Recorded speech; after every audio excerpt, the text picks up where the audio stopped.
Antes de que pregunte, pasé el peor fin de semana de la historia del universo. Un cristiano en el Coliseo Romano siendo perseguido por 2 leones, un poroto al lado mío. Primero, ¿cómo le va? Buenas tardes. Muy buenas tardes. ¿Cómo anda, don Chicho? ¿Cómo ando, don Chicho? Yo ando mal. Y sí se nota. En realidad ando bien. Técnicamente ando bien, pero bien. Primero así me parece. Sí, medio nasal. Una voz muy nasal. Sí, parece cheto ahora. ¿Sí? Sí, así, gordo. Fuimos ¿Cómo andás? con Santi, con Mili, con Pili. Pili, Mili, Tini y Andy. Y Andy. No, Andy es medio grasún. No digas eso. ¿Cómo vas a decir que Andy es grasún? Mañana a la calle. Mañana a la calle. Hoy, ya. ¿Pero qué pasó? ¿Qué pasó el fin de semana? No, tuve una feroz, una incontrolable invasión de gripe en mi cuerpo, solo comparable a los dolores de parto que siente una mujer en el mundo. Me imagino porque fiebre. Yo, por ejemplo, cuando subo de temperatura que llego a 40 y no sufro, pero si llego a, qué sé yo, a golpearme el dedo gordo con el tema de la cama, eso para mí es lo peor que me puede pasar en la vida. No, ahí me tienen que internar, pido a que venga la emergencia, grito, lloro. Ojalá nunca me encuentre cerca de usted en ese momento. Sí, yo soy un mal enfermo. Sí. Pésimo enfermo. Todo el mundo me lo dice. Porque además me gusta como dramatizar la escena porque me calma el dolor. Claro. No sé, la gente no entiende eso. Yo hago y la gente... En el grito que busca empatía es donde encuentra usted la salvación. Exactamente. ¿Sabe qué me pasó una vez en Piriápolis? Yo estaba con mi familia. ¿Y eso sería Piriápolis, Brasil? Uruguay. Y estaba en la playa y nadie me dijo que era la playa que más medusas tiene. Lo agarró una medusa. Y nunca me tocó una medusa, nunca en la vida. Entonces estaba bañándome tranquilo y me agarró. Es como un agua viva en argentino, digamos. Sí, el agua viva se llama. La medusa es la agua viva. No sé si son analogables, digamos. Capaz que son iguales, dos bichos diferentes. Sinónimos, okay. Bueno, la cuestión es que nunca me había agarrado la medusa y es como una plancha caliente que le agarra. Bueno, la cuestión me agarró acá en la pierna y yo me tiré hacia la playa a gritar como que yo pensé que me habían cortado la pierna un tiburón. No. Así, y yo gritaba solo. Es un choque eléctrico. Ya el agua se había ido, todo, yo seguía gritando. Entonces mi hermana me dijo, lo único que te voy a pedir es que te calles, porque ya toda la playa está acá y va a venir la ambulancia si no te callas. O sea, todos tienen tu atención. Okay, cálmate. Por eso digo, pero yo en el grito se me calma el dolor. Bien. Sí, a mí, pero es a mí solo. Que yo me voy a sacar sangre, como me pasó el otro día, y la señora me dijo, tiene problemas con las agujas gravísimos. No puede ser tan exagerado. Entonces digo, por favor, no me toque, haga despacio, me puse así. ¿Te fuiste a sacar sangre? Pero usted es un hombre grande, me dijo. Sí, ¿qué tiene que ver? La aguja no me gusta. Me está diciendo una cosa por otra. Y después encima lamentó, porque como vio de claro, me dijo, pero encima es cura, ¿y qué quiere? ¿Que ofrezcan la cruz? El coso este. Podría. No. Entonces, la cuestión que no, le dije no, agujas conmigo no. Por su rebaño, el dolor salvífico ahí, ¿no? Sí, no sé. A mí no me sale. ¿Te fuiste a sacar sangre para un estudio o para No, donar? para un estudio encima me fue horrible. ¿Encima? Sí, porque tengo muchos triglicéridos, o sea, soy gordo. No sé de qué se ríe porque a mí me hace mal. La ley de etiquetado frontal diría exceso de triglicéridos. Sí, okay. me dijeron que ya estoy en el grado obeso 1, no me acuerdo cómo es el tema. Si obeso 2, obeso 3, pero no sé, pero estoy mal. O sea, me deprimí todavía, pero me deprimí cuando me dijo la dieta. O sea, un obeso. Estamos frente a un obeso. Soy un obeso. Nivel Qué feo, 1. ¿no? Sí. Etiquetarse así. Bueno, porque pero aparte ya aparezco como en una ficha. Es como una gimnasia obesidad. Que se hace cuando se habla de términos inclusivos para algunas enfermedades o discapacidades, etcétera. ¿Qué sentís si a vos te dicen por la enfermedad que vos tenés? Sí, es horrible. O enfermedad, o condición, o lo que sea. Pero que aparezca escrito me molestó. Que me lo diga el médico no es problema, porque dice, mire, estaba gordito. Está obeso. Medio que te dice, está un poco gordito, baje. Vieron que los médicos te tratan en diminutivo cuando no se animan a decirte las cosas fuertes. Cuando intentan tener un tacto que no tienen. Claro, ¿no? Entonces dice, está un poquito gordito. Bueno, y cuando aparece en la ficha obeso. Que le apriete el cachete. Claro. Y cuando aparece en la ficha obeso, triglicéridos alto, no sé cuánto, ahí casi me desmayo. Ok. Capaz que es como el señor Burns, ¿no? Que tiene tantas cosas que ya es inmortal. Ya me voy a quedar de por vida así. Bueno, o sea que usted tuvo una gran gripe y yo descubrí que era obeso mórbido. Horrible, fin de semana horrible. Anulemos este fin de semana de mayo. No, porque tuve lindo. A mí me encantan los fines de semana, personalmente, porque como son donde más tengo misas. Okay. Entonces, como le dice a la gente, ¿qué hace el domingo? Celebro misa. O sea, soy cura. Soy cura, te lo recuerdo eso. Y yo reconozco que me siento muy bien cuando soy cura en los sacramentos, tanto la misa, la confesión, todo eso, me hacen como más mi identidad. Muy bien. Sí, es cierto, es verdad. Pero está bueno interesante. Interesante que yo. Sí, en general, la reflexión me gustó. ¿Puede gustarme una reflexión o todas tengo que estar en desacuerdo? Casi siempre están en desacuerdo y ninguna le gusta. Me parece pésimo lo que siente usted. Bueno, pero sí, así me hace sentir usted. Quizás por eso soy obeso. Usted me hace sentir mal y voy a comer. Sí, nos estamos yendo, pero muchas de las explicaciones de las enfermedades que tenemos que se generan a través de la ansiedad vienen por problemas de la infancia. ¿O no? No, de infancia yo fui un gordito feliz. No, pero algún evento, algo. Me vi. ¿Qué película? Me vi la película de Tangalanga. Tangalanga. El famoso que hablaba por teléfono. Exactamente. ¿Y qué hace? Tiene una historia de fondo muy linda, muy profunda. ¿Tangalanga? Bueno. ¿Me está hablando en serio? Estamos hablando de cultura popular. Pero yo no quise hablar hoy de cultura popular. Bueno, no sé por qué me trae este tema. Él desarrolla la personalidad de Tangalanga en cuanto está acompañando a un amigo suyo que tenía una enfermedad terminal en un hospital. Y entonces empieza a hacer esos llamados telefónicos en broma. Qué bien, no sabía claro, eso. Para, digamos, levantarle el ánimo o hacerle los últimos días más. Como Victoria me llama a mí, pero Victoria no me levanta el ánimo. No quiero preguntar quién es Victoria. Pero bueno, me llama y me dice cosas feas siempre. Hasta la ropa se puso ahora, no enojada. Bueno, pero ¿qué vamos a hacer? No me acuerdo que iba la referencia de la película, pero bien. Me dijo que Tangalanga, el final. Y que, o sea, él era muy expresivo, muy locuaz para hablar por teléfono. Se notaba. Sí, claramente. Se notaba. Pero en la vida pública, en lo cotidiano, en la calle, no era muy tímido. Y todo viene a colación de un problema que tuvo de niño cuando un director de una escuela le había lavado la boca con jabón. ¿Le lavó la boca con jabón porque dijo una mala palabra? Sí, seguramente. Dios mío. No, yo al revés, yo también era tímido, ¿sí? Pero yo iba con una lupa, por ejemplo, y buscaba en los árboles ver bien el tamaño. No voy a seguir. El programa se está burlando de mí en el programa y en vivo. Estamos bordeando lo nerd cayendo en lo peligroso. Pero era así, yo iba con una lupa y veía las cortezas de los árboles, estudiaba eso. ¿No le dio por la biología o algo así? No, sí. Pues tenía el famoso laboratorio de química, el microscopio. Ponía la abejita, la alita de la abejita la veía en el microscopio. Sí. Mis padres también me regalaron ese microscopio, aprovechando seguramente el 2x1 de la época del menemato. No, bueno, yo estaba antes. En todo por 2 pesos. Y aparte, no solo tenía el microscopio, también tenía el telescopio. Claro. Yo tenía que mirar la luna y esas cosas. Era un poco raro. ¿Qué hacían cuando no había televisión ni celulares? Seguimos con la temática, ¿no? No, yo tenía televisión. Veía Astro Boy. Ey, gran dibujito. Bueno, Astro Boy era de mi época. Bueno, bienvenidos, martes. Ya dejamos de ponernos al día con el padre Chicho y podemos hacer el programa cuando gusten. Ya empezamos el programa. ¿Ya empezamos? Bueno, ahora, ¿sabe qué traigo hoy? Sí, que no sea tan polémico como el martes pasado. No, va a ser un poquito más calmo. Estuve escuchando un reportaje a un joven que él decía, digamos, el periodista le preguntaba sobre qué opinaba de la universidad pública, la universidad privada, y bueno, él no está de acuerdo con la universidad pública, explicaba que todas las universidades tendrían que ser privadas. Después le pregunté, ¿usted a qué universidad va? Dice, no, voy a una pública. ¿Y por qué eligió una pública? Porque es una de las más prestigiosas de Argentina.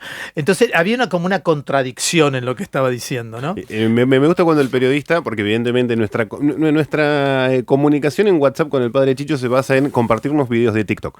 Claro, que todos tienen alguna polémica. Y todos tienen alguna polémica. El periodista es Richie Music, en su personaje Randall López. Randall. Sí. Y le termina diciendo, vos sos planero. Ese es el momento, digamos, el clímax. A mí el que más me gustó, sí, cuando le dijo eso al final. Pero entonces vos vivís de un subsidio del Estado. Claro. Entonces le dice, sos planero. Y claro, esa lógica me hizo pensar mucho en mucha gente y en muchas cosas que están pasando ahora, ¿no? Con respecto a la política, que vamos viendo las distintas expresiones antes de votar. Y uno dice, bueno, a ver, ¿qué es lo público y qué es lo privado? Empecé a pensar un poco en eso, empecé a pensar un poco qué dice la iglesia con respecto a eso, ¿no? Lo que es lo público y lo privado. Y me encontré hablando con algunas, porque me gusta también preguntarle a la gente, decir, bueno, a ver, ¿qué piensa usted de lo público y lo privado? Bueno, primero me encontré con una gran confusión, cosa que por eso me interesa siempre que nosotros podamos preguntarle a la gente qué piensa o qué cree, porque mucha confusión entre lo que es el Estado, lo que es el gobierno y lo que es la nación. Oh, sí. Una confusión. Clase de cívica de primer año de secundaria. Exactamente. Pero, sin faltarle el respeto a nadie, pero pero hay una confusión, la gente asocia el Estado con el gobierno. Uh-huh. Y por otro lado, al Estado con la nación. Entonces hay una confusión ahí. A mí me parece que eso es muy importante saberlo, ¿no? Decir, bueno, el Estado, de alguna forma, es la organización que una sociedad decide tener en su país, ¿no? Eso sería el Estado. Nos ponemos todos de acuerdo, de esta forma forma vamos a estar acá viviendo juntos. Institucionalizamos esta decisión con el Estado.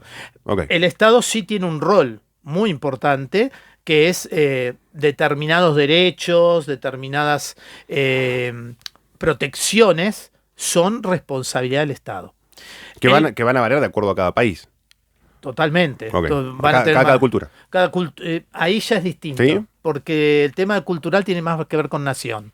Bien, no, tenés razón. Te voy a dar esta derecha. Me lo dio. Esta vez. Por primera vez. Okay. Por eso la nación guaraní. Correcto. Porque tiene que ver con lo cultural, territorialmente, pero no con una jurisdicción territorial. Trasciende la jurisdicción del Estado. Trasciende la jurisdicción del Estado. Y el gobierno es el que le toca en el turno administrar ese Estado. No es dueño del Estado, porque el Estado somos todos. Entonces, cuando se están en estas confusiones, se nos hace difícil también diferenciar lo público y lo privado. Y por eso también una de las cosas que empecé también a preguntar era, porque la mayoría de las personas que yo conozco mandan a sus hijos a escuelas privadas, no las manda a escuelas públicas, que era lo que veían más en lo privado. Yo pensé que me iba a contestar con respuestas un poquito más. Yo tengo también. Nosotros en mi familia apostamos a la educación pública. De hecho, siempre los inscribimos primero en educación pública y por la coyuntura propia terminamos optando por la privada. Pero siempre empieza en lo público. Pero siempre empieza en lo público. Y yo tengo las respuestas también. Si me quiere preguntar, puedo darle respuesta con mucha emoción. No le voy a preguntar. No, está bien. No, le voy a decir lo que me contestó esta gente. Yo solamente voy a afirmar o denostar lo que haya contestado la gente. La mayoría de las personas me dijeron, primero porque no tienen paros, no hacen paro. Y como no hacen paro, que ellos tienen trabajo, no les dificulta el orden. Es un problema objetivo. Un problema objetivo. Estoy diciendo no eso. va a venir con la gorilidad y decir, no, hoy no, pero... No, al revés, dije, lo vi bien eso. Y después lo otro que me contestaron, que como que ahí tengo mis dudas, que la formación académica es mayor. O sea, como que hay una mejor calidad académica. Ahí yo tengo mis serias dudas. No podemos generalizar de lo público a lo privado en Neuquén, por el caso concreto que yo sé, que es decir, todas las privadas son buenas, todas las públicas son malas. Si hay una tendencia de que vos en la privada tenés ciertos parámetros para saber que la educación que es ahí es la que vos querés, de acuerdo a tus intereses. Sí, a tus intereses. Les van a decir esto, o ahí va a ir solamente porque tiene clases, pero va a tener una educación mala. También sucede en muchas educaciones, en muchas instituciones privadas que no son buenas. Que no son buenas. Claro. Pero no está eso en la fantasía, ¿eh? En el colectivo de la gente no está eso. Parece que lo privado siempre es bueno. Claro. Y lo público parece que siempre es malo. Una cosa así. Porque parte de una cierta lógica o de una mala prensa que tiene lo público de los últimos años también. Sí, una mala prensa y también unas malas acciones, a veces hay. Y existen escuelas públicas de excelente nivel. Exacto, a eso es lo que yo quiero hablar. Es cierta lotería. Por de ejemplo, acuerdo a cuando se le pregunta a la gente por qué elige lo público, la mayoría lo elige por la cercanía de la casa, cosa que me parece lo más obvio. Por eso muchas veces tienen el derecho a inscribirse los que están cerca de la casa. El famoso nunca habían ponderado radio. Exacto, ¿no? Y después lo atribuyen a decir que sienten que es más libre. Como que dije, hasta ahí también tengo mis dudas, ¿no? Es decir, sí, bueno, no sé si está libre. No es tan libre. Bueno, ahí empecé con lo público y lo privado. Te hago paréntesis, y esto ya lo hemos hablado en este humilde podcast Fuera de la Caja, que lo pueden encontrar en nuestro canal de YouTube, Fuera de la Caja Podcast. Es parte de la interpretación de libertad que tenga los padres, en ese sentido. Sí, de libertad y también reconozco de formación, ¿no? Porque muchas de las cosas pasa por ignorancia. A veces no se desconocen cosas o, por ejemplo, personas que nunca van a poder elegir lo privado porque no tienen la entrada económica para pagar una cuota. O sea, es así, digamos. Entonces ahí tenemos digamos como un espectro donde una persona que tiene posibilidades económicas lo puede hacer y otra persona no lo puede hacer. Pero a la vez, eso es un principio de subsidiariedad también. Es Porque vos estás, al fin y al cabo, optando por la privada, dejando el espacio y dejando la carga de lo público para que las personas que no lo tengan puedan acceder a ella. Vos estás subvencionando de esa forma. Bueno, yo diría, si la persona que elige un colegio privado tiene eso en el corazón, le doy un premio hoy, pero mañana en el Oscar. A ver, si yo tengo la posibilidad de atenderme en una clínica privada o pudiendo hacerlo y no en una pública, y yo prefiero la privada, no necesariamente por la calidad que... Pero la mayoría no lo piensa así, no es que esté subsidiando. Es más, yo no creo que sea un subsidio, porque en realidad los impuestos pagan la escuela pública y la universidad y todo lo demás. O sea, no, el subsidio nace cuando el Estado, que es uno de los principios, que está en discusión. Ahí está el tema, porque la doctrina social de la Iglesia lo tiene como uno de sus principios básicos, el principio de subsidiariedad. Es decir, el Estado es responsable de que todos tengan la igualdad de oportunidades. El Estado lo tiene como principio. El principio de subsidiariedad no es un principio planero. No es planero para nada. Dejarlo en claro del principio. No es planero para nada, todo lo contrario. Pero a su vez, el gobierno que asume tiene que garantizar ese principio de subsidiariedad. ¿Qué ocurre? Así como el principio de subsidiariedad o el de distribución de la riqueza o el de la propiedad privada con función social se discute, y lo discuten con la doctrina social de la Iglesia, un católico no podría desconocerlo, por ejemplo. Claro, porque ahí viene, si no, la contrariedad de la fe. Decir, bueno, ¿cómo? Yo estoy de acuerdo con la fe, de acuerdo si me conviene a mí o no. Digamos, si yo soy un empresario supermillonario y no quiero hacer una distribución de la riqueza proporcionalmente para los trabajadores, y tengo un problema yo, no lo tiene el problema la Iglesia. No, bueno, claramente. Que ojo, que lo que está sucediendo, mucha gente cuestiona a la Iglesia, pero en realidad porque no se puede cuestionar a sí mismo con una coherencia de vida. Lógico. Y yo he encontrado también, y aprovechando a rescatar esto que siempre hacemos, he encontrado muchas personas que reniegan de estos principios de las iglesias a las que quieren ser parte o son parte, acusando al Papa Francisco. Cuando descubren qué papas plantean estos conceptos, y hay una discusión. Sí, pero este no era... No, sí, bueno. Bueno, esto me viene bien para algo que me pasó hace poco, ¿no? Me encontré con personas que creen que la doctrina social de la Iglesia la inventó el Papa Francisco. No, viene de... Pero de hecho, León viene de XIII, gente con coronas y claro, y León zapatos XIII rojos. fue el primero que empezó con todos los problemas sociales. O sea, y el principio de subsidiariedad nace de León XIII. Entonces uno dice como, a ver, ¿qué desconocimiento hay? ¿Pero es un desconocimiento real o es que me he dejado llevar por una información que atenta contra mis intereses y mi forma de pensar ideológica, hasta de mi forma de pensar de partido? Digo, porque digamos, todos nosotros tenemos que tener alguna idea de a quién persona se parece más a lo que nosotros queremos. Correcto. Como católicos tendríamos que buscar qué se parece más a nuestra doctrina, por más que no se cumpla. Porque tampoco la Iglesia cumple toda la doctrina, porque vemos que sacerdotes no, obispos no, iglesias no, pero esa doctrina es la base. Es decir, bueno, también nosotros nos tenemos que cuestionar si la doctrina social de la Iglesia la vivimos como Iglesia. Porque si no, el Papa no se larga esas frases así célebres, la Iglesia pobre para los pobres, tal cosa. Larga esas ideas. Primero porque creemos que todos los papas están acompañados por el Espíritu Santo, no es algunos. O sea, en la historia, y ya lo tendríamos que revisar uno por uno. Claro, pero digo, en el fondo creemos eso, al menos en lo que es enseñanza de dogma. Hasta ahí llegamos. Después en sus vidas particulares, todo lo demás, podemos discutir, y podemos discutir por qué no se le dijo retírese a tiempo. También es un tema que habría que pensarlo. Pero cuando aparece lo público y privado, para mí sí es muy importante que nosotros como católicos tengamos claro que por un lado la Iglesia asume muchas veces lo privado por ausencia del Estado. Entonces las escuelas nuestras en Buenos Aires y en la gran mayoría aparecen las escuelas parroquiales. ¿Por qué? Porque había una ausencia de colegios que no tenía matrícula, que ya estaban llenos y que estaban cerca del barrio. O que el Estado no llegaba a esos lugares. Es que no llegaba porque no había todavía la dimensión. Físicamente. Claro. Como pasa, ojo, acá en la provincia hay un montón de lugares que faltan jardines de infantes. No saben dónde poner y dónde va la gente a espacios privados. Porque no hay escuelas para jardines y prematernales que dependan del Estado. Y eso me parece que es algo que nosotros tenemos que conocer.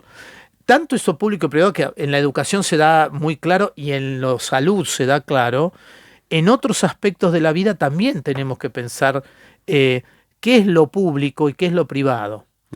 Porque muchas veces también me ha pasado, yo estuve mucho tiempo en escuelas públicas, como lo público parece que no me pertenece, no tengo esa pertenencia, entonces no lo cuido. Uno se encuentra con docentes en escuelas del Estado que no cuidan nada. Y por otro lado te encontrás con docentes en escuelas del Estado que forman la cooperativa, que buscan a los padres, que van los fines de semana a pintarla, pero después te encontrás con otro grupo y dicen, no, esto le corresponde al Estado.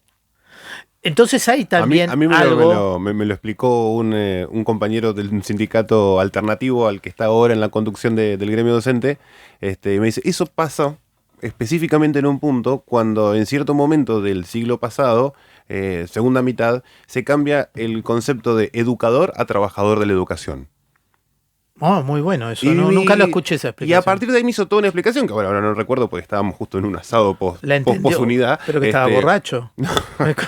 Muchas conversaciones entrecruzadas, la entiendo y la puedo explicar, pero es parte de un... No, si no la puedo explicar, no la entendió. La puedo explicar. Bueno, te explíquela brevemente y con palabras sencillas, no empiece a hablarme con esa palabra rara que usa usted enciclopédica. Cuando hay ciertas ideologías que... se parece a Alici Taniali usted cuando empieza a hablar así. Alici, espero que no estéticamente, pero es la única diferencia. Y estas son las... Lo dejé mudo con eso, se está desmayando. Me dejó en Orsay. Vamos a hacer algunas comparaciones también, algunas ilustraciones. No lo puedo hacer, no, soy sacerdote. ¿No? Ah, perdón. Esa la investidura la jugamos cuando conviene. Obvio. ¿Qué quiere que haga?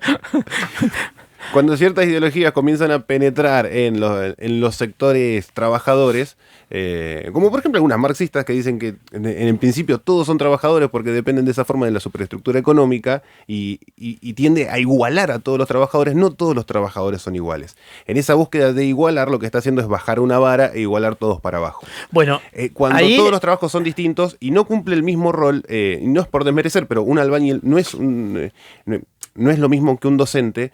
Y lo que buscan estas ideologías es decir, el trabajador de la construcción, el trabajador de la educación, y así hasta, son por ejemplo, todos trabajadores. Son todos trabajadores en esencia, pero cumplen roles sociales muy distintos. Sí, ahí está la diferencia, por ejemplo, por qué muchos, el marxismo, sobre todo, el principio de subsidiariedad no existe. Claro. Lo niegan. ¿Pero qué? Precisamente porque quieren hacer homogénea a la población. Es como pasa del siglo pasado. Sí, pero lo que pasa es que siguen estando con otro nombre. Cuando se habla todos somos iguales, no están hablando como habla la iglesia, que todos somos iguales en dignidad y como hijos de Dios y que todos tenemos el mismo derecho y las mismas obligaciones. No dicen eso. Igualan desde un lugar que, por ejemplo, te dicen, bueno, el médico tiene que ganar lo mismo que gana fulanito, el camionero tiene que ganar lo mismo que gana menganito. La máxima expresión, digamos, claro, de esa expresión. Es la diferencia entre la igualdad y la justicia. Claro, exactamente. Y yo siempre recuerdo esto, ¿no? El libro Los Hechos, cuando habla de las primeras comunidades, cuando dice que a nadie le faltaba nada, porque atendían a cada uno según su necesidad. Y a mí me parece que tiene que ver con eso, ¿no? De negar los roles dentro de una sociedad es también negar el Estado. Correcto. Porque el modo de organización de un Estado y el nuestro, que es como república, negarle también la identidad a cada uno y su rol, más allá que hay algunos que no lo cumplen ese rol y se aprovechan y hacen otras cosas, no estamos en el tema ese, tiene una jerarquía, como pasa en Suiza, que los docentes casi ganan como los ingenieros porque le dicen, le damos lo mejor que tenemos al Estado, que son nuestros hijos. Sí, la economía suiza hay que analizarla en contexto, pero está bien. Digo, como idea está bien. Yo no estoy de acuerdo con Suiza para nada. Yo me muero en un infarto mañana mismo. De frío, primero de frío. No, de frío no, de orden. De orden. Me haría mal. Claro, pero el origen de la riqueza de Suiza. Bueno, no todos mango aparte, no nos vayamos. Es robado. Es robado de bancos y de todo el mundo. Sí. Gracias a ese orden es por haber robado tanto la finanza de los países latinoamericanos. Forma, sí. No, en cierta forma no, sí. Bueno, sí. Ok. Pero lo que yo digo es esto, que esto de lo público y privado, que nosotros lo vemos en salud, lo podemos ver en educación, también está en otros ámbitos. Bien. Cómo nosotros debemos hacernos y apropiarnos como ciudadanos de un Estado de las cosas que son nuestras, porque son los impuestos los que lo pagan. Entonces, como eso falta, es como que hay como una especie, y los medios ayudan, por algo ayudarán los medios, porque habrá que ver por qué tienen sus intereses puestos en los privados y no tanto en lo público, ayudan para que uno desista de lo público. Uh-huh. Y no solo desista, sino que le dé una connotación negativa. La escuela pública no es igual, los docentes públicos no son iguales. Vos fíjate que en una escuela privada no te van a hacer un juicio, no te van a hacer esto, y en la otra sí, no trabajan, son vagos. Hay como una serie de connotaciones negativas que hacen que el Estado pierda esa realidad que tiene como rol del Estado. Yo voy a salir también en defensa de la gente que va una mañana a hacer un trámite ANSES y la cara visible del Estado, que está en el mostrador, no presta la atención que tiene que prestar el Estado también. No, pero a mí me pasa, yo he ido a PAMI y el otro día me atendieron fabulosamente bien. Bueno, es más, ¿de qué se ríe? ¿Que fui a PAMI? Sí. Ah, no, esto es muy grave. Está viejo y gordo. No, viejo y gordo, ya me dijo, esto estamos mal. La burocracia... Que no cumplan los médicos de PAMI es otra cosa. Pero que me atendieron re bien, Entrando en este concepto, la obesidad del Estado en este momento, porque está un poquito gordo el Estado, está como... A ver, ¿qué quiere decir? Está un poquito más cargado de lo que tiene que cumplir. ¿Sí? El Estado a través del... Usted está como Milei ya. No, y es una opinión y una observación que no es mía. Que su señora fue al Estado, fue a hacer una compra en algún lado. Ojalá, no pueda ir al Estado. No, es una opinión por ejemplo, de Moreno, dice que habla de la obesidad del Estado y que el Estado está un poquito excedido de peso en cuanto a capacidad de absorción de los trabajadores o de las vacantes laborales. Lo que pasa, ahí convengamos que pasa otra cosa, ¿no? Creo que hay provincias que si no estuvieran subsidiadas en ese sentido por trabajos del Estado, no sé de qué podría trabajar la gente. Yo creo que ahí hay otro problema, me parece a mí. Pero eso repercute yo creo que no hay ahí una claridad en la proyección laboral de una provincia. Es como cuando empezaron a salir las carreras en algunas provincias, ¿no? Por eso digo, cuando no hay una organización del Estado, nos pasó a mí, esto lo cuento, pero no es una crítica, pero sí es una realidad. Si alguien organiza un barrio enorme porque no quiere tener villas o barrios populares, tiene que organizar todo. La escuela, el hospital que va a haber, no que los mandás a 15 kilómetros y después no podían ir a la escuela, que tenían que contratar micros y el Estado subsidiar un montón de micros para llevar a los chicos al colegio. O sea, es una falta de planificación. Ahí es una falta de planificación. Pero también, digamos, la obesidad del Estado tiene como consecuencia inmediata unas relaciones de clientelismo, por un lado, donde el Estado mismo te hace elegir el gobierno y no es el pueblo el que termina eligiendo el gobierno o tiene mucha influencia. Y por otro lado... sus silencios no los entiendo, porque hacen, no entiendo. Haga con claridad. Con claridad. ¿Qué quiere decir? Eso, que es el Estado está gordo, ya me dijo. El Estado está gordo. ¿Y qué le damos? ¿Una pastilla antitriglicéridos? No, pues, adelgazarlo a través de la creatividad que hoy no están teniendo los sectores que gobiernan. La generación de puestos laborales, claro, pero vamos a decir la ciudad de inversiones, pues suena muy... Claro, lo que pasa es que yo pienso esto. Nosotros le pedimos salidas laborales. Este muchacho de que hablaba en el reportaje que empezamos... Genuina. Que sean claro, él que dice, el Estado no puede dar trabajo, punto. Él, una de las cosas que más pronuncia, que todo es privado. Todo tiene que ser privado. Sabemos a quién vota el niño ese, ¿no? Bueno, no, más allá de eso, que vote al niño. Pero digo, nosotros hemos vivido situaciones así. Yo creo que la década de Menem fue las privatizaciones hasta, no sé, del semáforo se privatizaba. Todo era privado. Entonces, de hecho, se privatizaron los semáforos. Claro, yo creo que se privatizó todo. Rutas, carteles, cartelería, todo se privatizó. Y no fue el resultado esperado. Es porque los empresarios que nosotros tenemos también son corruptos, como dice todo el mundo. Entonces América Latina es toda corrupta y no podemos tener empresarios decentes ni tenemos gobiernos decentes, porque siempre caemos terminando en eso, que toda América Latina termina siendo corrupta por todos los costados. Y yo creo que también eso es una propaganda que le viene bien a otros. Correcto. Que vienen para intervenir y decirle, bueno, nosotros venimos a enseñarlos cómo no ser corruptos. Correcto. que es un error gravísimo. Sí, porque si alguien te presta plata para pagar lo mismo que vos le debés, no creo que no sea no corrupto. Hay un principio así. Ahí no hay un principio de mucha claridad y mucha honestidad. Yo creo que nosotros tenemos que también pensar esas cosas, ¿no? Pero cuando nosotros defendemos lo público, no estamos defendiendo que el Estado tenga 80.000 trabajadores en el mismo lugar y que no hagan nada. Correcto. O sea, sino que tengan una organización donde cada uno tenga un rol y lo cumpla. Porque eso es lo que me parece a mí que tiene que tener un Estado y el control del Estado.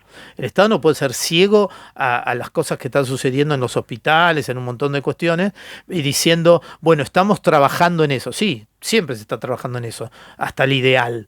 Pero mientras tanto hay que dar respuestas concretas. O sea, si nosotros sabemos que viene invierno y hay un montón de gente en situación de calle, hay algo que nosotros ya tenemos que ir viendo.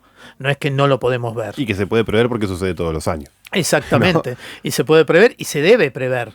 Porque es la función del Estado. Es la función del Estado. 299-4241-606, 4241-606, el teléfono de WhatsApp de esta radio y en este momento en el que te puedes comunicar con Fuera de la Caja. Si le vamos dando forma a alguna pregunta para hacer y empezar a resolver, porque hemos despuntado varias hojas de este. No, yo tengo muchas preguntas para hacer. Por ejemplo, la gente habla de la salud pública, la salud privada. Bueno, ¿cuál elige y por qué? ¿Es por la obra social que tiene? ¿Es porque realmente tiene libertad de elegir?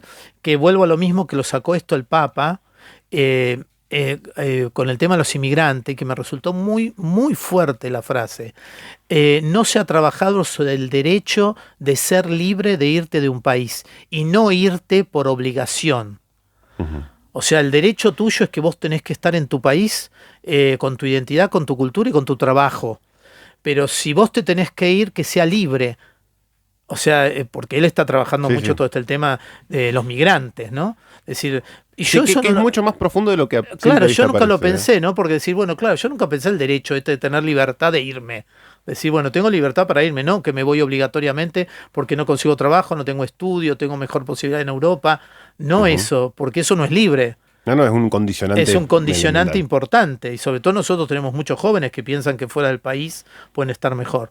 Y hay una prensa interesante fogoneando eso. Y extraña, ¿no? Porque tenemos una gran migración de venezolanos, de peruanos, de chilenos ahora, que se sienten mejor estando acá. Uh-huh. Entonces también hay una contradicción en esto, ¿no? ¿Qué propaganda recibe cada uno? Porque un venezolano, si sabe que tiene que venir acá, ¿por qué se tiene que ir uno de acá a otro lado? O sea, ahí hay contradicciones en la información. Yo me iría directamente al otro lado, no pasaría por acá si alguien le está informando eso. A mí siempre me llama la atención cómo un venezolano llega a Neuquén. Sí, también. Es llamativo, ¿no? Lo que pasa es que el tema de Vaca Muerta les da como más, como ellos tienen todo el tema del petróleo y muchos de ellos se han recibido de cosas así, es como que tienen más posibilidades en Vaca Muerta que en Buenos Aires, que no está el Riachuelo, ahí no está Vaca Muerta. Saquen petróleo del Riachuelo. Saquen petróleo del Riachuelo. No lo van a poder sacar de ahí. Ahí van a sacar cualquier cosa menos petróleo. Menos petróleo. Sí. Bueno, pero yo lo que insisto es...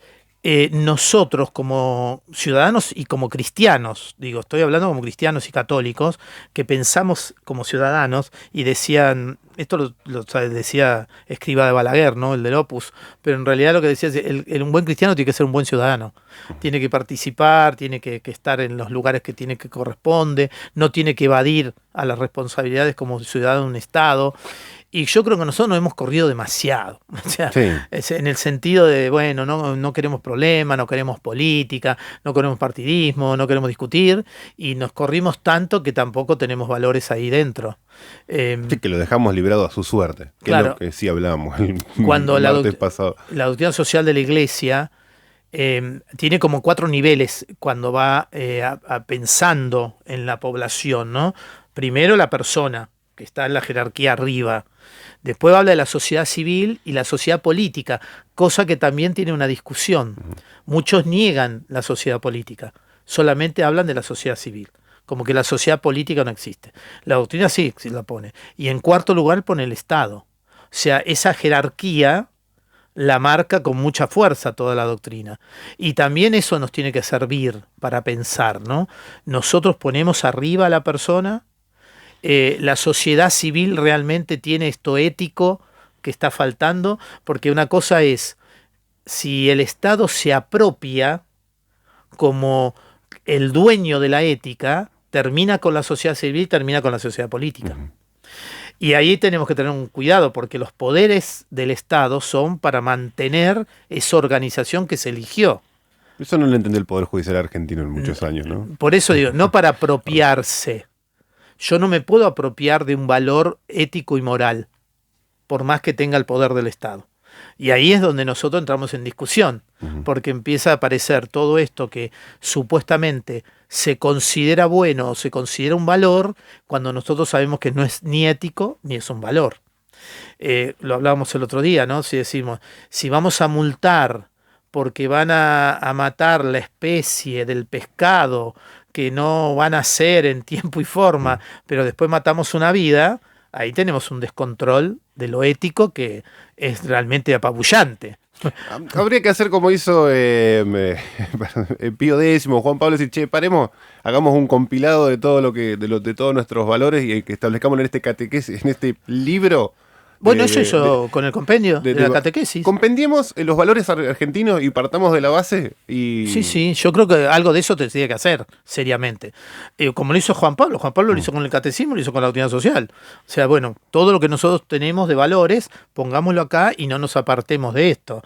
Y nosotros creo que como país, como identidad sobre todo de nación, porque tenemos culturas, tenemos, digamos, riqueza cultural, también tendríamos que poner qué cosas no tenemos que perder. Claro. Porque si no, de alguna forma, a ver, yo no digo que volvamos todos, entonces tenemos que hacer todos los actos del folclore, no digo eso, pero que es real que uno tenía una identidad más asociada a lo cultural que venía con raíces y no de golpe estar bailando como Thalía en tercer grado. Pero también yo no tengo nada en contra de Thalía, Lo que quiero decir, yo entiendo que la globalización nos lleva a algo multicultural. Pero el argentino siempre hizo una apropiación cultural de las cosas que venían de afuera, y eso también es algo muy lindo de nuestra cultura. Claro, porque de todo lo que venimos, lo argentinizamos y guardamos parte de lo que viene de afuera y le damos una forma nueva acá. Pero que viene de afuera que quedó acá. Que quedó acá, claro. Que se hicieron que trascendió. Exacto. No que se tomó como los chiquititos estos coreanos ahora que son famosos y nadie sabe ni hablar como ellos, ni entendemos nada de eso. No podemos sacar. Sí pasó con un género, y esto viene mucho a reflexión, digamos, ¿qué hacemos con las nuevas generaciones? Hay géneros nuevos musicales en ese sentido del folclore, que si bien uno desde un punto de vista capaz más vejete, o dice, a mí no me gusta, o me suena raro, a mí me gusta toda la música. Pero el trap es un desarrollo argentino, muy local, que toma cosas de afuera, como pasó con el folclore, con el tango, que no eran músicas originalmente nuestras, y nosotros le dimos la forma como desde nuestra cultura. Pero que nos apropiamos. Pero nos apropiamos, decimos, claro. Hacemos una apropiación y apropiándonos le damos una forma nuestra. Son Bizarrap. Bizarrap, por ejemplo. Pero son géneros, Duki, son todos pibes que han hecho algo desde acá y que hoy tienen reconocimiento del mundo y acá porque no suena como el tango, el folclore o el rock nacional. No, pero le dieron una identidad propia. Pero le dieron una identidad propia. Entonces, yo creo que tiene que ver con eso. Hay algo en nuestra cultura que lo hace y que todavía no está completamente atravesada por la globalización. Sí, yo creo, no, es que es al revés, yo creo que no es que no esté atravesado por la globalización, todos estamos atravesados por la globalización, pero si no, no veríamos Netflix. Atravesado, no atravesado de muerto. Claro, yo creo que lo que se hace es esto que yo recibo de afuera como globalización, que antes lo podía recibir porque venía una colectividad a vivir al país, pero ahora no viene la colectividad, te vienen todos los medios. Sí, y algoritmos. Y con algoritmos, digamos, ¿no? Esto tiene que más que ver conmigo, lo hago parte mía. Entonces ahí yo lo hago identidad cultural nuestra.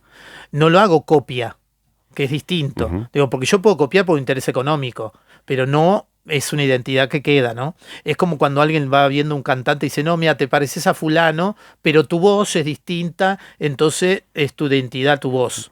Acá lo mismo. O sea, me parece que nosotros tenemos una identidad que para mí tiene que estar marcada por la educación, sobre todo, que no se tiene que perder por sus raíces y por la proyección que tiene que tener como país. Porque si no, de ahí también perdemos. Y yo creo que mucho de lo público tiene que ver con eso. Bien. Cuando yo no me identifico, cuando no hago mío ni me apropio de un edificio, de algo que sé que pertenece al Estado y yo soy parte del Estado, y no soy ajeno. De cosas físicas al menos, ¿no? Hablo de cosas físicas porque eso se nota totalmente cuando yo arruino un monumento. O sea, ¿entendés? Yo no puedo terminar arruinando un monumento que sé que los van a terminar de arreglar, de pagar todo, simplemente porque tengo necesidad de expresarme. ¿Contra quién? Contra mí mismo. O sea, porque en realidad cuando vos rompes todo... Lo que significa, lo que simboliza, o sea, ni siquiera en ese plano. Claro. En el plano de lo material, que es lo más básico. Es decir, vas a una municipalidad que no estás de acuerdo con algo, rompes toda la municipalidad y todos los vidrios. ¿Y por qué? O sea, ¿cuál es la característica de esto? ¿Qué quiero significar? ¿Que no estoy de acuerdo con el Estado? No estoy de acuerdo quizá como con el intendente, pero tengo que buscar formas también para decir eso, porque eso público es mío. O sea, vos me estás diciendo que hay que tirarle piedras a las casas del intendente y no a la municipalidad. No, no dije eso. En ninguna manera. Acabo de decir eso. No, yo no participo en ningún tipo de violencia. Okay. Solamente con las gomitas esas que se mastican y se tiran así. Las famosas bolitas de cerámica de la del Valle, ¿no? Exactamente. Okay. Las únicas. De otra violencia no, ninguna más. Pero sí creo que esto de lo público y privado para nosotros es importante. Por un lado, lo privado, que sigue siendo algo que no solo es parte de la vida común, sino que también el valor que tiene cuando el Estado no puede cumplir con determinadas funciones. Y que el Estado lo tiene que tener en cuenta. O sea, un colegio privado nace porque el Estado no puede cumplir con todo lo que corresponde a la educación. Y nace también porque, por ejemplo, aparecen los colegios ingleses, los colegios religiosos. ¿Por qué? Porque hay una identidad propia que quiero que mi hijo la tenga, que quizás el Estado, por ser laico, no lo quiere hacer. Y que el Estado ha asumido el principio de no monopolizar la educación. Bueno, eso no lo puede hacer tampoco. No es función del Estado monopolizar, sí garantizar. Lo único que el Estado tiene que monopolizar es la identidad del país. O sea que eso no se puede vender. Correcto. Monopoliza su propia identidad y su propia organización. No la puedo vender a Estados Unidos. No se puede hacer. Okay, si se hace o se hace, no se debería. Pero creo que eso tenemos que tenerlo claro. No podemos vender una identidad, ni siquiera podemos no monopolizar la comunicación. Porque el Estado tiene que garantizar esa comunicación. Hace poco me gustó, esto lo traigo a cotación porque salió un proyecto de ley en Brasil. Vieron que hablamos mucho de las noticias falsas. Fake news, correcto. Y nació un proyecto para las noticias falsas. ¿Quién se opuso? Son siempre polémicas. A ver, ¿quién se opuso? Inmediatamente. ¿En Brasil? En Brasil. No, pero es alguien muy conocido. ¿Bolsonaro? No, Google. Ah, Google, obviamente. Google, ¿qué hizo? Toda propaganda que hablaba de esta ley que se estaba pensando desaparecía de las páginas de Google. Perfecto. Y después, ¿qué hizo? Empezó a hablar de que esa ley sería contra la libertad de expresión, la libertad de noticia, la libertad de esto, la libertad del otro. Tiene cierto punto igual. Pero volvemos a lo mismo, digamos, ¿no? Los poderosos se acomodan de acuerdo a lo que quieren decir, digamos, ¿no? Obviamente, y si hablamos de Google, hablamos de Microsoft o de todas estas empresas que hoy están empujando por el mundo occidental y en las cuales se están metiendo el mundo oriental con un pie muy fuerte, Apple también, son de las empresas más sádicas que ha tenido la historia, que te ofrecen muchísimo, que nos han comprado nuestra privacidad a un costo muy bajo y las consecuencias son muy graves. Sí, y que no sé qué límites van a tener ahora dentro de acá 10, 20 años con los desarrollos de inteligencia artificial que abren muchísimas puertas. Es real también que estos grandes monopolios están perdiendo con algo que ellos mismos crearon, ¿no? Porque si uno va pensando cuando se crean estos microprogramas, los streaming y un montón de cosas que no todo se lo puede controlar, ahí van perdiendo cosas. Ya no tienen esta masividad que tenía. La gente ve muy poca tele pública o tele privada, digamos, no es que todo el mundo ve de aire. Ahora tiene tanta información en cosas cortas, breves. Agarra el teléfono, está caminando y ya está viendo las noticias del día. No tiene que sentarse a ver el noticiero de la una. Eso para nosotros es algo nuevo. Qué mundo inconcebible, ¿no? Sentarse a ver a un determinado horario las noticias que alguien preparaba para vos. Claro, eso no existe más. Eso fue hace 5 años. Bueno, pero digo, eso ahora no existe. Nadie se sienta a ver qué noticia va a decir. Solamente una persona que tenga de 50 para arriba. No, sí. O sea, pero un chico normal, de la vida común, ve todo desde el celular, digamos, ¿no? Y me siento un chico después de esa apreciación, gracias. Yo también. Somos dos jóvenes. Acompañados de 2 pubertos en fuera de la caja. Okay. Bueno, pero que quiero decir que también eso para nosotros es algo importante, pero también es algo que tenemos que tener cuidado. Obviamente. O sea, tenemos que empezar a pensar esto crítico, que es una función también de la iglesia. O sea, el hecho de poder ayudar a pensar y salir de los espacios comunes donde todo el mundo nos dice lo que tenemos que hacer, lo que todo el mundo te dice lo que es bueno y malo, y uno termina viendo lo bueno donde no es bueno, es peligrosísimo. O sea, volvemos a lo mismo. Creo que el Estado es responsable también de un montón de cosas de lo público que pueden afectar a una población y a una identidad de nación. Que ahí está lo peligroso. Que ahí está lo peligroso. Okay. ¿No? Porque si yo permito que todo sea bueno, que todo sea maravilloso, y hago como que mi identidad pierda y ya no estoy cumpliendo el rol del Estado, ¿no? Cuando yo escucho palabras como diciendo, bueno, hagamos un Estado común de toda América Latina, como quiere hacer Europa.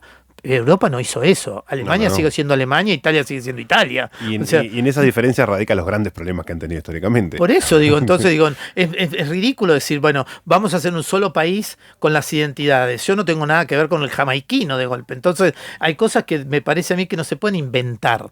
No, la Unión Europea no va por ese lado. No va por ese lado. O sea, que ni siquiera le funcionó bien. O sea, algo que pensamos que iba a ser como una cuarta potencia poderosa. Los niveló a todos por arriba en cierta forma desde el plano de vista económico, pero... No sirvió. Por algo Inglaterra se fue. Y por hace menos de 100 años se estaban matando a tiro. Eso es cierto, eso es cierto.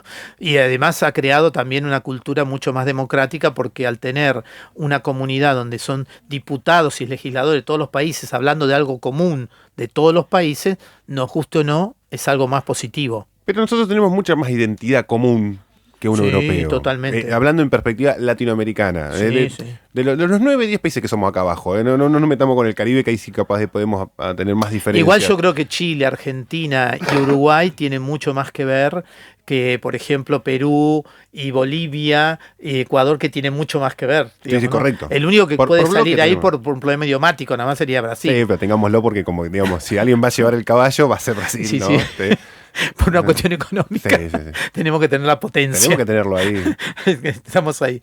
Pues, yo siempre me acuerdo de eso. El primer rey que reconoció a Argentina como país fue el rey de Portugal. ¿Ah, sí? Sí. Y fue como en el 1820 y pico, 24 creo que fue. Fue el primero. El reconocimiento el primer reconocimiento firmado fue el rey de Portugal. Mirá que vos. También dije, mira qué llamativo. Así que le debía convenir por algo, ¿no?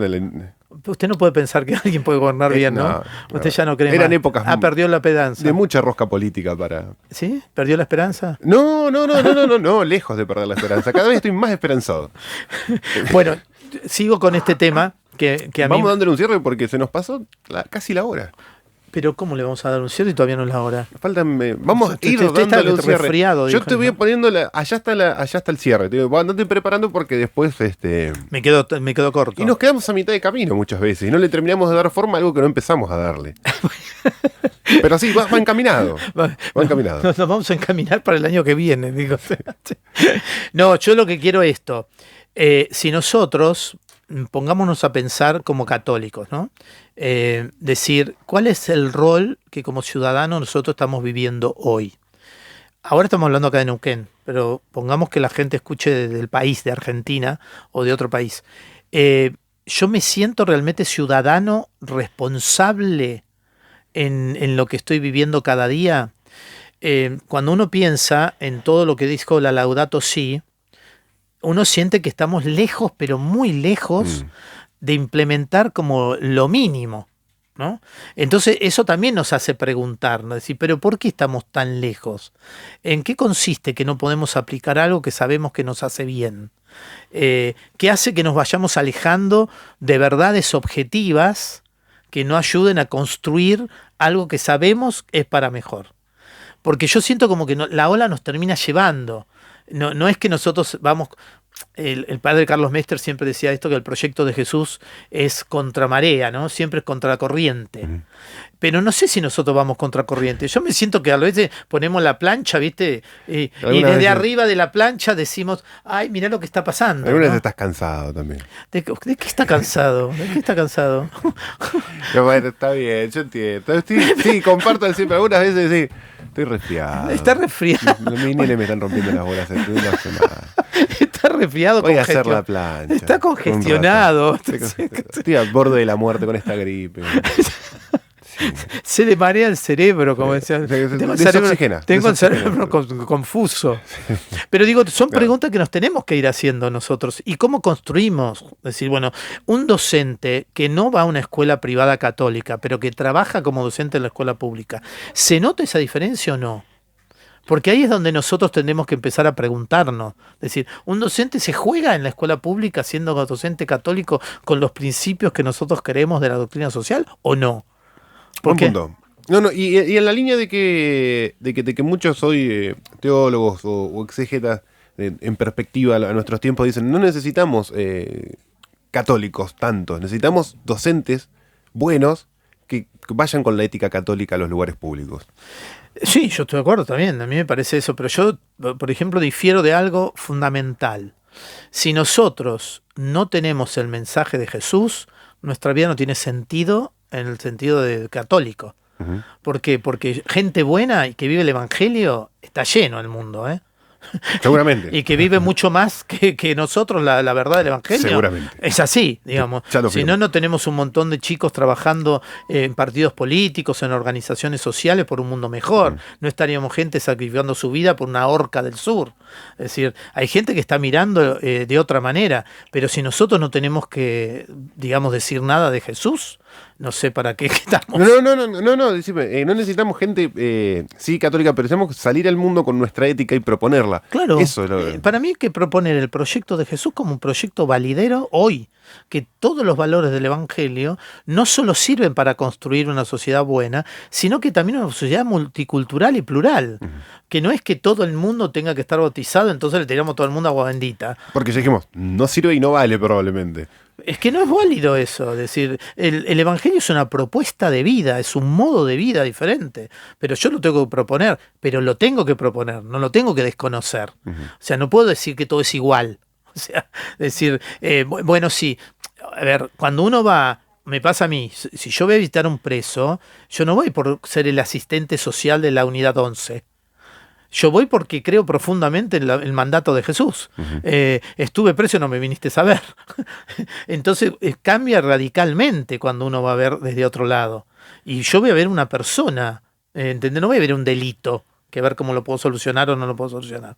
Entonces a mí me parece que esos son modos de implementar proyectos de vida y de cultura. Uh-huh. Digo, la cultura cristiana, que quedó en la gran cristiandad y se asocia solamente al Vaticano y a Roma, es una mentira.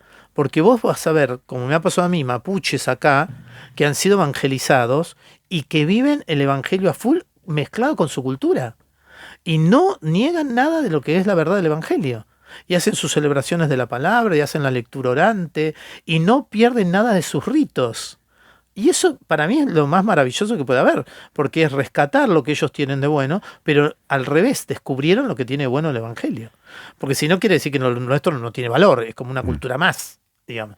Y ese es el error que a veces que nosotros cometemos, pensar que como somos una cultura más no tenemos más nada que decir. No hay muchas cosas para eso. O nos quedamos siempre encerrados nosotros mismos. Vamos cerrando. Vamos cerrando. Yo me puse tartamudo cuando me...